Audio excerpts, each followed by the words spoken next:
Hello, I'm Gretchen Small, Director of Programs and Collections at Deere Wyman House and Butterworth Center.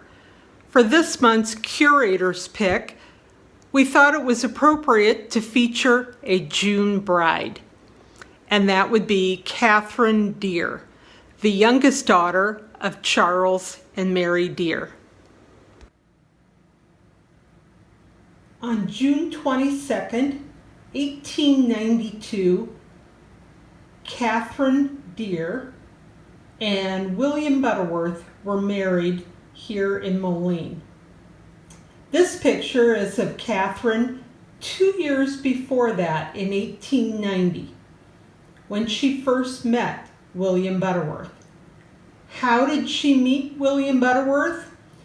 Well, William was originally from Ohio, and then he went out to Lehigh University, got a degree in engineering and in law, then passed the bar exam in Washington, D.C., where he was going to practice law.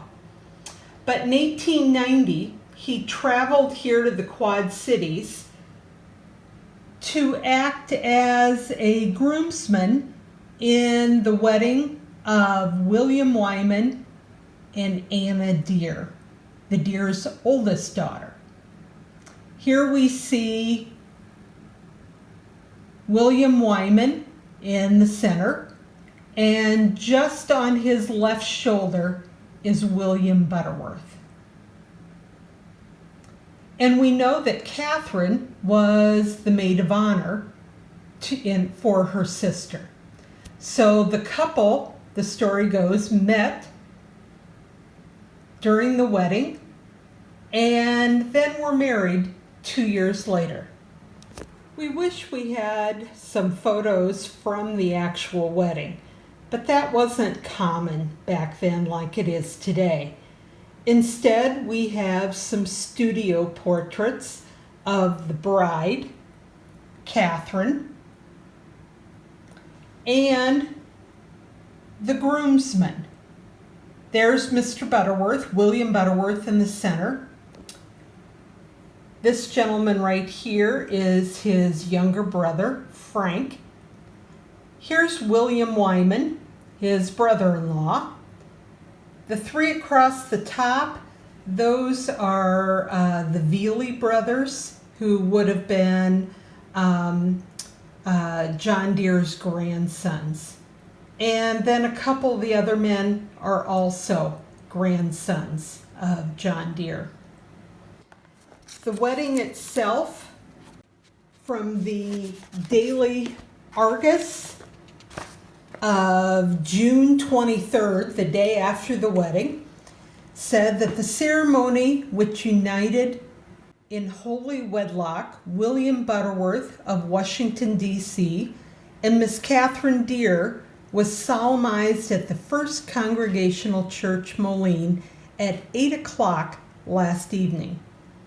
Reverend Wilson, pastor of the church, officiating in the presence of a brilliant company of invited guests. Some 1,600 invitations had been issued to eminent people from various parts of the country, many of whom were present, including, of course, the parents of the groom, Honorable Benjamin Butterworth and wife of Ohio, and the ex-governor R.G. Oglesby and wife of Illinois. There were also a large number of prominent Tri-City people present. The ceremony was in accordance with the beautiful ritualistic form of the Protestant Episcopal Church, including the ring, Mr. Deere giving his daughter in the solemn rite. The maid of honor was Miss Mabel Cady, cousin of the bride, while Frank Butterworth, brother of the groom, acted as best man. It might seem odd why Anna Wyman, Katherine's sister, was not maid of honor, but I then realized with the date of 1892, Anna would have been pregnant with her first child at that time. After the ceremony, the bridal party and guests were driven to the residence of C.H. Deere at Overlook, where the reception took place, and where assembled the beauty, wealthy, and fashion of the Tri-Cities. While the storm interfered somewhat with the festivities, preventing the use of the dancing floor, which had been erected for the occasion.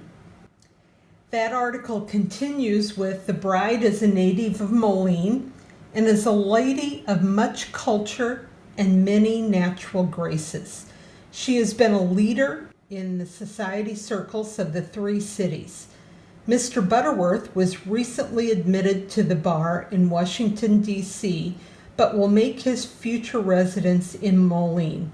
While the young couple are enjoying a wedding tour of 6 months in Europe, the father of the bride will erect for them a handsome residence near Overlook.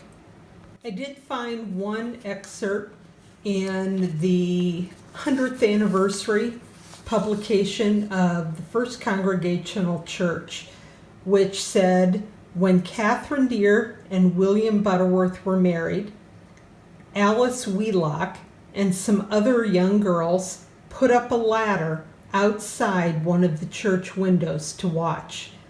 They were tending a baby, also named Katherine, in a carriage at the foot of the ladder.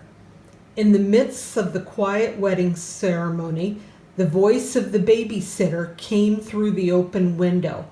"Lie down, Katherine dear." This surprise provided the lighter touch which every wedding needs.